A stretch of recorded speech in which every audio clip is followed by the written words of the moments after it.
coming up on the Write Something Worthy podcast. You know, a lot of us authors are not just authors. For example, I'm a ghostwriter, I'm an editor, I'm a book coach, I'm a podcast host, and I happen to be a best-selling author. So you are an author, but you've got another life too. Tell me about the other things that you do along with authorship. Yes, so actually I have two businesses, Word Travel Republic and Star Love Efficient. Welcome to the Worthy Writer edition of the Write Something Worthy podcast. Each month, we bring you an informative interview that helps you to live your best life as an authorpreneur. And now, your host, Tanya Brockett. Star Shermell Ward is the author of Compositions-of-Me, for which she has an upcoming book signing at Barnes & Noble in Ellicott City, Maryland. Star, like many published authors, wears many hats. She has earned a master's in management and dual Bachelor of Science degrees in business management and marketing. Leaving corporate America for entrepreneurship, Star is the owner of Ward Traveling Notary Public and Star the Love Officiant. You'll learn more about these on the show. And she is a motivational speaker with a focus to uplift the community through free events and more. She speaks at various venues, empowering women to learn, leave their past behind, and focus on their future. I am pleased to welcome Star Ward to the Write Something Worthy podcast. Welcome, Shermell Ward. It is so wonderful to have you here on the Write Something Worthy podcast. Thank you. Thank you for having me, Miss Tanya. It's a pleasure. Now, I know you're also known as Star, so I want to make sure that our listeners are going to be able to find you wherever they go and see that you are one and the same. So you are a star in everything you do. Where did you get that nickname, by the way?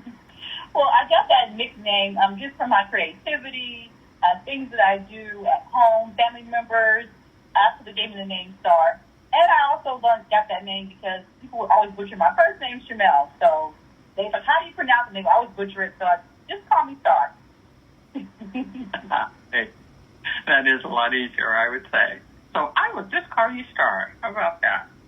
Mm-hmm. So tell me, Star, you're on a podcast, Write Something Worthy, where we really care about the author's journey and authorship and writing something that can make a positive impact in the world.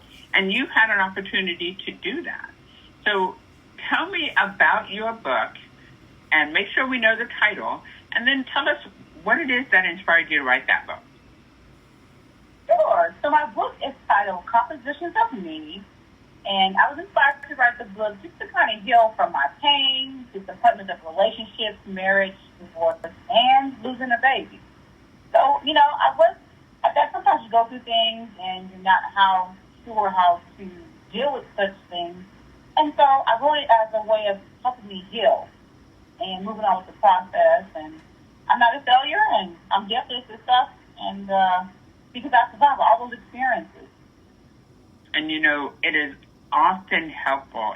I say it on this podcast all the time, to not hog your journey because it's not just for you.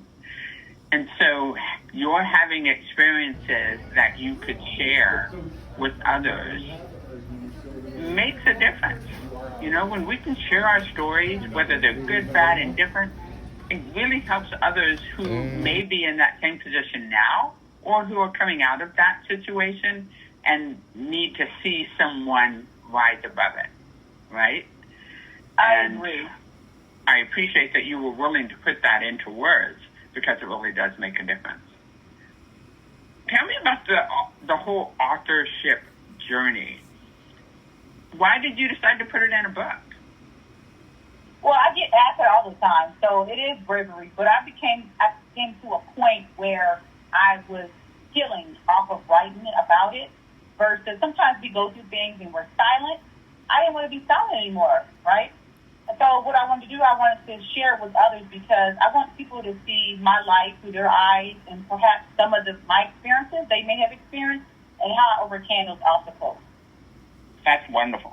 And that's very, very helpful. Now, were you inspired by other writers? I mean, are there other writers, authors out there that gave you the umph that you needed to get your book done? Yes. So I've always liked Oprah's biography, Jackie Warner Kirsch's biography, A Kind of Grace. And my late father, James Russell Ward, had a book titled Passion and Tears, which discussed him growing up with an alcoholic father and dealing with traumatic childhood experiences. Wow. Now tell me, what is the process that you use? Now, I'm going to tell you first, preface this with the fact that I have a training program called Bebop, which is the Brockett Book Outline Process. And what I encourage writers to do is to not just write freeform, although that is a way to get a book out of you, right? Just to write, no matter what you're doing, journaling and so forth and so on, just getting those words out on a page. But when it comes to actually deciding to share that message with others, I encourage authors to create an ideal reader avatar, first of all. Who am I writing to? And create a goal for what they want to achieve out of that book. And then also create an outline so that they have an idea of how, given who I'm writing this for and what I want them to gain from it, what do I need to say? And I encourage people to create outlines, but a lot of authors, they like to just write and not have an outline. What did you do when it came to doing your book? Well, I like to actually write organically and listen slow. However, I'm really inspired by music and different songs. So my book, Compositions of Me, does have a theme song. It's Read All About It by Emily Sade. But most of the times, I do like to write in silence to kind of allow myself to feel the emotions of my thoughts and just perspective looking back of what I went through and how I overcome those obstacles. All right. Well, that's interesting. So, but you did do it from a more of a free form perspective. Yes. And you listen to music. So, I mean, tell me again the song that you that you wrote this book to. Yes. So the name of the song is called "Read All About It" by Emily Sade, and she just basically talks about. Yeah. So she's just basically talking about how she's not afraid and how sometimes people are afraid to speak out. Well, I didn't want to be silent no more. That's why I wrote my book, and I was speaking out so that people could benefit from some of my experiences. Even if we're in different journeys, we still experience similar situations, and it's always good to know how someone overcame them. I agree with that. Do you actually listen while you're writing, or is it like, here's my inspiration, now you got the walkie theme, you're at the top of the stairs, so now you do the writing after you've listened to the song, or are you actually listening while you're writing? Well, actually, I've done a combination of both. Because, sometimes when you're in relationships, there may have been songs that you and your partner have maybe danced to or enjoyed together, but that's no longer, that relationship has ended. So it's a combination of me listening to songs that I've listened to with my significant other, and also listen to songs that helped me heal during this journey that I was on. Okay. I tend to be one who, when I listen to music, when writing, they are basically energetic instrumentals. So I don't listen to words because I don't want the words to impact my own words. So I tend to listen to high energy music. One of my clients is Dr. Joe Vitale from the movie The Secret, from that fame. And he, since not only is he a prolific author, but he's also a musician. So he created some healing music, some Ho'oponopono music, and things like that I tend to listen to in the background when I'm working, just to keep my energy level high, and keep things flowing in a positive way, but without taking too much of my attention. You know what I mean? So it's interesting to hear the different strokes for different folks in terms of how they get their books out. It just depends, and you have to do what works for you, right? Exactly. You got to do what's gonna. Yeah. When you embarked upon this whole authorship journey, and you realized that Well, it's one thing to write a book. It's a whole nother thing to get the book out there into the world so somebody can read it. Tell me about some of the learning you had to do as an author to become a marketer, to say, hey, I have a book out there. Somebody needs, how do I tell people about this? How do I let them know? Tell me about your marketing journey as an author. Yes, so you're right. It is exactly a process, and you have to know the steps. Well, for me, one of the things that I did to get my book out was promotion. I did like a lot of social media, networking, and I would have reads at different private and public events like Busboys and Poets and other private venues as well to get people familiar with my book. And so you have something coming up soon, don't you? I mean, I know we are in July of 2023. For those listeners who are listening to it after the fact, I apologize, but you have something coming up, don't you? Tell me about that. Yes, I'm super excited. So I have a book site at Barnes & Noble. It is actually in Ellicott City. The address is 4300 Montgomery Road in Ellicott City. It's this Saturday, actually. It's a few days from now. It's July 15th from 1 to 4 p.m. And I'm asking everyone to bring friends and families and to get your personalized autographed copy of my book, Compositions of Me. Awesome. Now, I'm going to tell you a little tip, and I want to ask whether or not you've already considered something like this. And that is, it's not from me. This is not my idea. I was listening to Lisa Nichols talk one day, and she shared how when she did a book signing, she had like little book plates made that you can like peel off and put this book, this book belongs to kind of thing, or stickers that you put in the back of your book. And so she encouraged everybody who came to buy her book, she asked them, so who else are you buying this book for? How many other friends? You want 10 books? Do you need 2? How many other books do you need? And if you buy those now, I'll do a book plate and I'll sign that you can put inside the book for your friends and family so they'll have a signed autographed copy without having to be here. What was cool was, so she encouraged people to buy multiple copies, and she would have all of them signed by giving them a book plate that they could put in before they gave it to whoever they gave it to. It's a wonderful way to share. Yes, I might take initiative to that. I like that. I hope it helps you. It would be, I think it's great because then it allows you to give, or allows the buyer to gift the book to someone else, and they still get a signed autographed copy. What a bonus, right? Absolutely, I like that. City, Maryland, yeah. Barnes & Noble. I hope you have fun with that, and I hope your event will be wildly successful. Will you do a meeting at your book signing? We sold out! You know what? July 15th, 2023, Ellicott City. I can do one now with you if you like. Congratulations. It's one of my songs. There you go. All right, We sold out! If there is one that you have that you'd like to read, that would be great if you share a little bit of it with us. Okay. Have it available? Yeah. I do. Do you want me just to read the whole thing or just read a little snippet of it? Well, it depends on how long it is. If it's 10 pages, maybe a snippet will do. It's actually just a little paragraph. It looks like about 6 sentences or so. All right. Well, so just read it all to us then. That'd be great. All right. So this is titled Plan B, and this is in poetry form. Plan B. Damn. Now I see. Believing the lies and deceit he told me. I'm married for love, you see, but now my husband has no love for me. In his mind is to love, is to hate, destroy and misuse me. I look into his eyes and all I see is the wicked plans he has in store for me, giving me false hopes of our union and how it's supposed to be. Becoming someone else, like an enemy.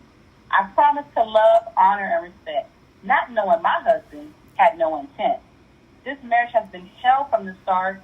The man I married has strife in his heart, neglect in his veins, and deceit in his mouth. I am so disappointed. Why? because I didn't have plan B. Wow. Thank you for that. So it just makes me want to ask all kinds of questions. It's like there are, I have interviewed authors who have endured not just failed relationship, but emotional abuse as a result, like narcissistic abuse, for example, is one.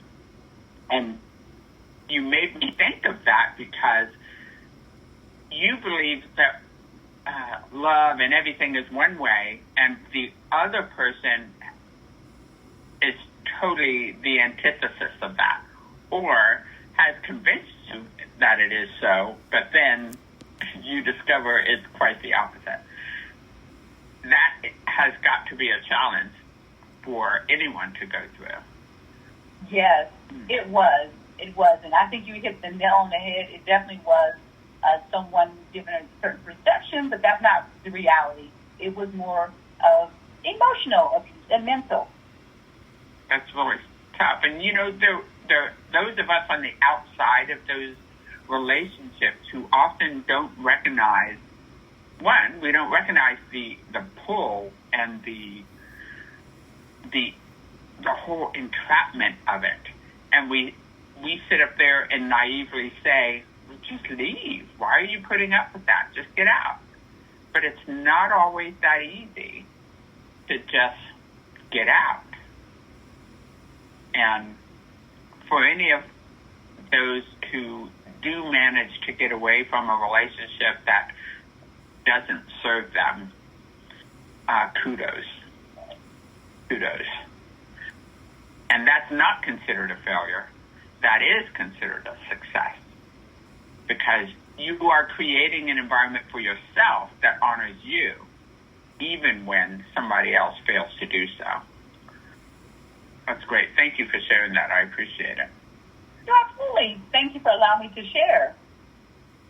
Yeah, that's really great.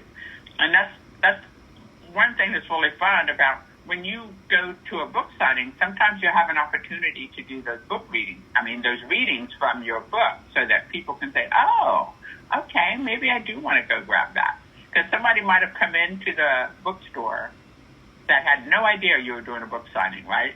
And then they hear you reading from your book, and then they go check it out while they're there, even though that wasn't their intention. So that could be a bonus opportunity for you. Okay. Tell me what you felt. Yeah, good. Tell me what you felt first when you got your book in your hand for the very first time. What was that feeling like for you? So that feeling was bittersweet for me, because I had literally just lost my father probably 2 months before I actually got my book in my hand. And so it was bittersweet. He actually read the manuscript before he transitioned, but unfortunately he was unable to actually see the book and celebrate with me. Yeah, I can see how that can be bittersweet. But thankfully, he did have an opportunity to see the manuscript and know that that's where you were headed on your journey. Yes. And you know, well, depends on what you believe, but he was probably celebrating with you when you did get it in your hands. Yes, and guess what? Today is actually the day that he transitioned. Imagine that. Oh, my word. Wow, well, there you go, Dad. Now she's on the podcast, the Write Something Worthy podcast. Yes. Boy, now he really has something to celebrate. Wow. That's wonderful. That feels really nice. A lot of us authors are not just authors, right? For example, I'm a ghostwriter, I'm an editor, I'm a book coach, I'm a podcast host, and I happen to be a best-selling author. So you are an author, but you've got another life too. Tell me about the other things that you do along with authorship. Sure. I got to say congratulations to you for being a best-selling author. That's big. Congratulations. Thank you. Yes. So actually I have two businesses, Word Travel and Republic and For Love Efficient. Now, at Wartime Notary Public, what we do, we focus on clients, and we serve the mailing community with reliability, professionalism, knowledgeable, and friendly service. So what we do, we offer notary services. For example, if people have purchasing documents they need notarized, loan modifications, any legal documentation, we actually come to the client's home, wherever they need the assistance at, and serve them. Then with our Start Love Efficient business, I am an ordained minister, and what I do is couples that are in Maryland and Washington, D.C., we offer physical and location weddings here. However, in different states, we have the Cupid, which actually lets couples get married online through Zoom. So I always tell people, hey, just check out the county of clerks and see if your state is eligible. But we do believe in falling in love is really magical, and we do have some information for those that are interested. For example, in doing wedding vow renewals, you can do it through Zoom. You don't have to do the whole ceremony again. And for that consultation, you could go to consult.startedloveofficial.setmore.com. It's consult.startedloveofficial.setmore.com. Or you can text or call us at 301-329-8444, 301-329-8444. If you're interested in our notary services, you can call and text us at 301-965-1980, 301-965-1980, or email us at notarywardtnp.com. That's notaryward@tnp.com, and also our website, which is wardtravelnotaryclub.com. Wow. That's a lot. All right, hold on. I've got to unpack a few things here. So first, I want to talk about the notary. Yes. So with the notary, I can see that being so helpful and valuable, being able to go to your customer. I have had to, on various occasions when you're getting something authorized, whether it is legal documentation for, signing on your house or whatever it is, and have had to go seek out a notary and try to be there and make sure you can be there in their office hours. How wonderful that you are accessible to travel to your client for them to have that support. Yes. That's really good. Thank you. And I bet that's also extremely helpful for anyone who has mobility issues or, things of that nature. Thank you. And even for those that have little children, don't want to pack the kids up, and go look for a notary, you will come right to you. Yeah. Boy, I know how that is. All of my daughters are, my youngest one just turned 20. So, but I had 3 girls, under the age of 6, in the days.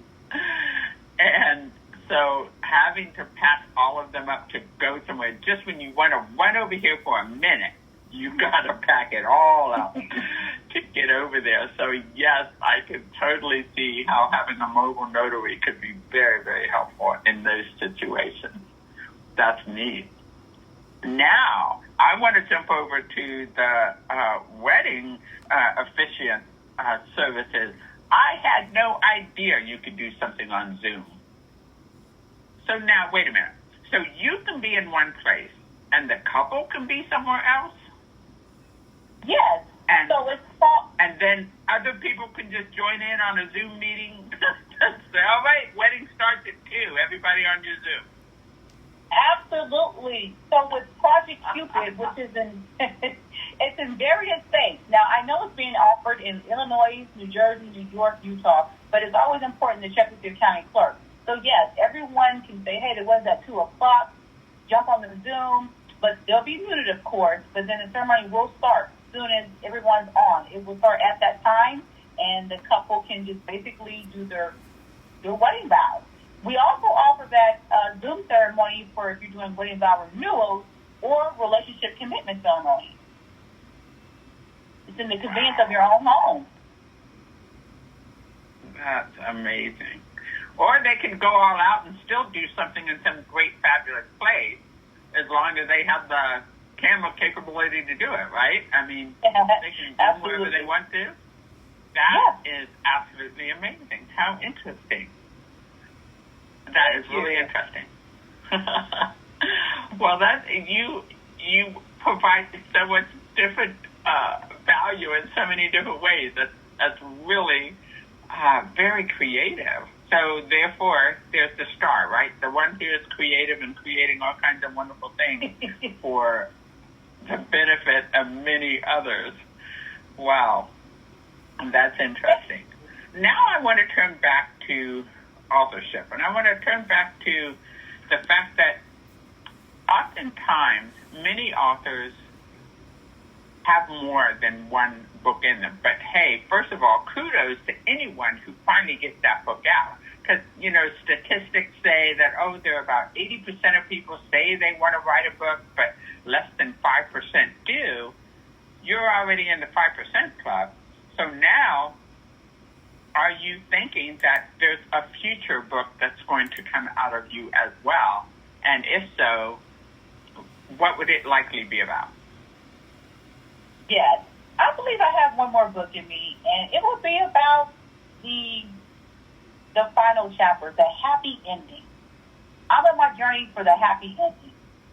Finding the love of my life where we're all connected spiritually, emotionally, physically, mentally. Basically a soulmate. And all that I want with that relationship and all that we together, him and I, put into the relationship. So I'm definitely looking forward to writing a final chapter and a happy ending. Yeah, it's nice when we can look forward to the end result rather than focus on, the where we are or where we've been. We can use that to inform us so that we learn from our journeys and learn from our experiences, but we don't have to dwell there, right? We can look forward to a better future no matter where we're coming from. Are there specific resources or tools or tricks of the trade that you know about as a writer that you will bring with you in your journey for the second book? Or are there things that you're going to try differently in the second book that you didn't do in the first? Well, I'll probably utilize some of the same things that I did to write my first book.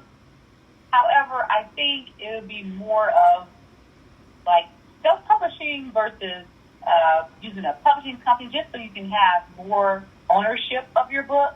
I think I'll look into the logistics of that. However, I think it's been pretty successful the way I've done it. Using different platforms of the social media and reading at private events. However, I think I would do a combination of both. So I would probably utilize some of the things that I did to get my first book published and implement new ways to get my book or my future book published. Good. Yeah, we have to learn from every experience, right? So one thing that some people say is that, life doesn't happen to us, it happens for us. So some of the things that we go through are things that we can learn from and then we can grow from and improve our experiences. So, many of my author clients, I have authors who have gone traditional and done with the big houses, the Simon & Schuster's, and then I have authors who publish independently, and those in between. I have those who have used hybrid publishers as well. So there are a lot of different ways to get to the end result. It just depends on what your goal is, what your intentions are, and who you want to reach to figure out the how you're going to do so. And so you have to do what's best for you as an author along the way. One of my authors who goes both ways, traditional and independent, will choose between each of the books. So one particular book might be better suited for a traditional publisher, and he'll put it that way. Another book that he does might be better if he were to just get it out within a shorter time frame, have total control over it, and make more money on it. Because with every book that you sell yourself, when you don't have a traditional publisher, for example, you get all the net proceeds, right? It's not just a quarter out of every dollar or whatever.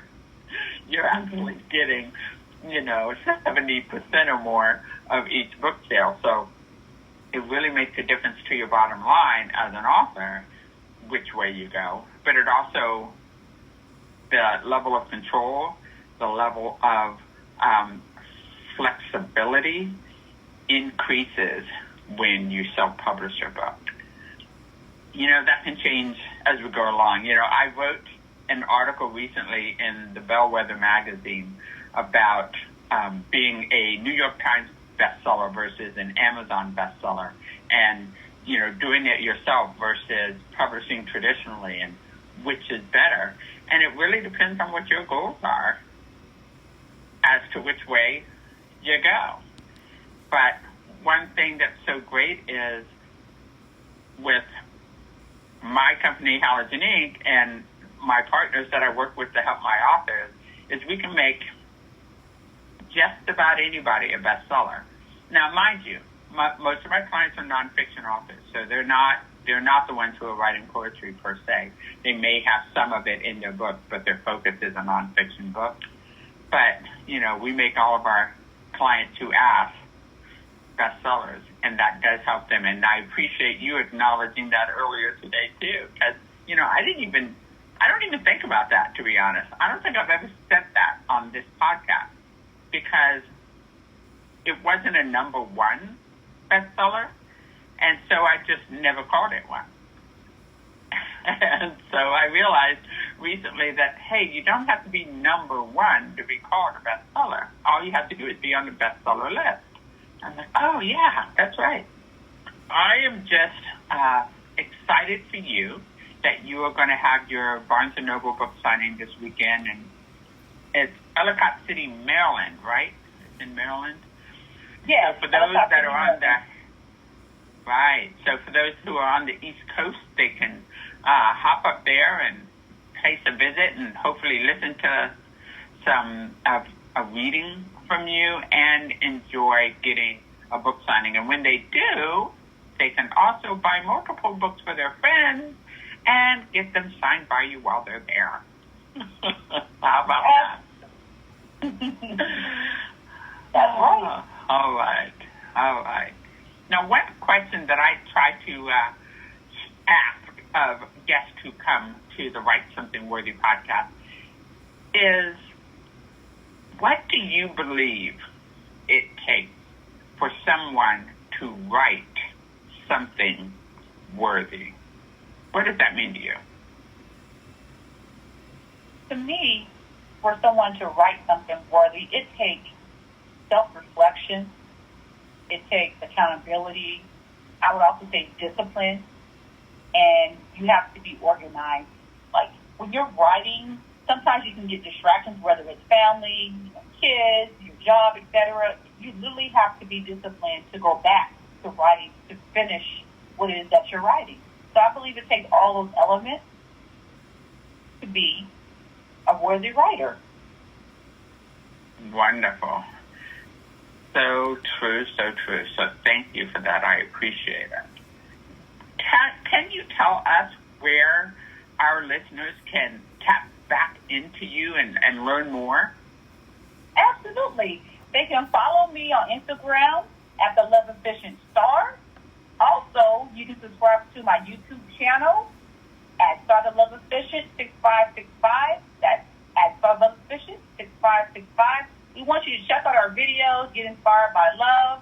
We want you to like, comment, share with friends and family. All right. So we'll make sure that we add that to the show notes as well, so that people will be able to just link right over there. So tell me again, what in the Get Inspired by Love, what kinds of things will they see on the YouTube channel there? Absolutely. So we have several different romantic videos just showing people in regular day of life, the regular interactions, people that they get proposed to, walking on the beach, just regular different human interactions and relationships and their journey to love. Well, thank you so much for that. I appreciate that. I will make sure that's in the show notes so that our listeners can hop on over there and get inspired by love themselves. I appreciate it. Thank you. And one of the things that I will make sure we do is we will put a link to your book at writesomethingworthy.com/star. We'll put a link to your book on the show notes, and we will also put a reminder in the show notes about your upcoming event. So if anybody grabs it before this weekend, they'll be able to see it. If they get it after the fact, they can reach out to you afterwards and see where they can find you next. So I want to thank you so much for being here and being willing to share your experience as an author, being willing to share all these great things that you're doing with the notary and the efficient. That is just like, wow, out there. I'm so excited to have this opportunity to get to know you. So thank you for being here with me today. Thank you for having me. I definitely appreciate the opportunity. You are more than welcome. You've been about today's guest, or even to reach out to them. You can find all of their information in our show notes at writesomethingworthy.com.